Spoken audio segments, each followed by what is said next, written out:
I'm Andrew Chapman and I'm the Secretary of the Royal Humane Society, a job which I find wonderfully emotionally rewarding, and I'm really extremely lucky to have got the post. The Royal Humane Society is 250 years old next year, and so we're telling the stories of bravery and the saving of life over the last 250 years. The story that I have for you today comes from 1776, which is the same year that the United States Declaration of Independence was adopted. I'm now going to read you the story, including the notes in the Secretary's book of that year. A copy of the letter from Mr. Beaumont, the medical assistant to the Treasurer. Sir, the following are the particulars of the recovery of Elizabeth Jones. I feel great pleasure in having in my power to add one to the many pleasing instances of success since the happy establishment of the Royal Humane Society, of which I have the honour of being a member. And now we'll get to the case. About 9:15 at night on Thursday the 11th of July, I was sent for to Black Lion Stairs, where a poor woman had just been taken out of the Thames. Being fortunately at home, I immediately went, and as the distance is small, I was there in a very few minutes. I found her amidst a great crowd of people, supported by men and women in a lifeless state. Quite stiff and cold, her feet contracted, and her neck, throat and lips livid. As it was near the Black Lion public house, I had her brought in directly and carried upstairs and laid on a bed. I then ordered 2 women to strip her of her wet clothes and wipe her quite dry with warm clothes, which being done, I got a warm blanket and wrapped her in it, with her head raised higher than the body. I now sent for Mr. Hawes, willing to have the opinion of so able and judicious a practitioner. In the meantime, the woman used frictions with warm salts to the arms and legs, and I rubbed her breasts, shoulder, spine with a flannel dipped in hot brandy. I likewise applied volatiles to the temples and nose, and by persisting in these methods, in about 1/4 of an hour, I perceived symptoms of returning life, such as a gradual warmth or weak pulsation at the wrist, and slight convulsive motions in her arms and shoulders. These symptoms pleased me much. A little time after, she sighed feebly, and in a few minutes was able to swallow a spoonful or 2 of warm brandy and water. Her lips and cheeks began now to assume a more natural colour, and she spoke, though in a very faint voice, and on my asking if she felt any pain, she put her hand to her stomach.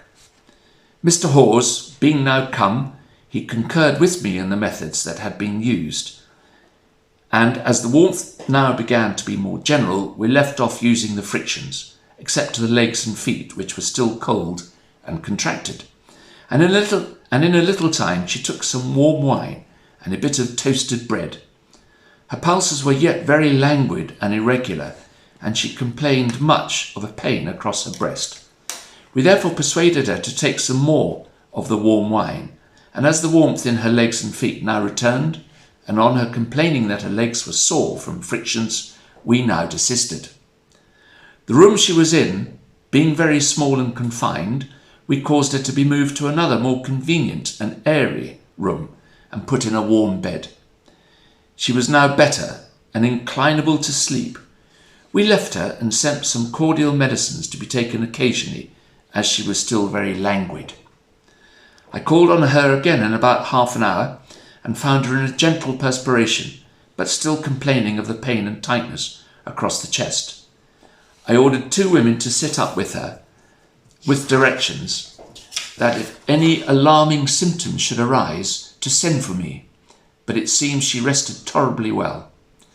Mr. Hawes and I called on her the next morning, and found her much better. Upon inquiry, we learned that she had thrown herself into the Thames, being friendless and in distressed circumstances, and as she had no residence, she was sent to St. Martin's workhouse, where she was received with great humanity and proper care taken of her by Mr. Jarvis the surgeon, who was one of the medical assistants, and Mr. Harding, who was the apothecary of the house. This woman was in the water for about 5 minutes, and full 10 minutes more elapsed before any means could be used towards her recovery. She was 40 years of age. I called on her at the workhouse 3 days after the accident, when she showed great contrition and remorse for the crime she had committed, and expressed much gratitude for the mercies she had received. I am, sir, your most obedient, humble servant, John Beaumont. July the 29th, 1776. We have the pleasure to inform the public that the directors of the workhouse have generously promised to take in any unfortunate object, in case that may happen in the neighbourhood, and that they will administer every assistance in their power, without the societies being burdened with any expense. Samuel Wigg, the publican, who received the body into his house, Isabella Ogilvy and Elizabeth Davy, the two persons who assisted in the recovery, and Robert Stedman, Mr. Wigg's servant, who was principally active in taking the body out of the water, being properly recommended by Messrs. Beaumont and Hawes, received the rewards promised by the Royal Humane Society. Now, what a story. What a story that was. And it just typifies the many stories that we read about from the past and we deal with even today. And the Royal Humane Society is a very small and ancient charity, and it's entirely dependent on donations. And I'd like to encourage you all to make donations, large or small, via our website, so that we can keep up the good work of recognising these remarkable acts of bravery and of life-saving. Thank you very much.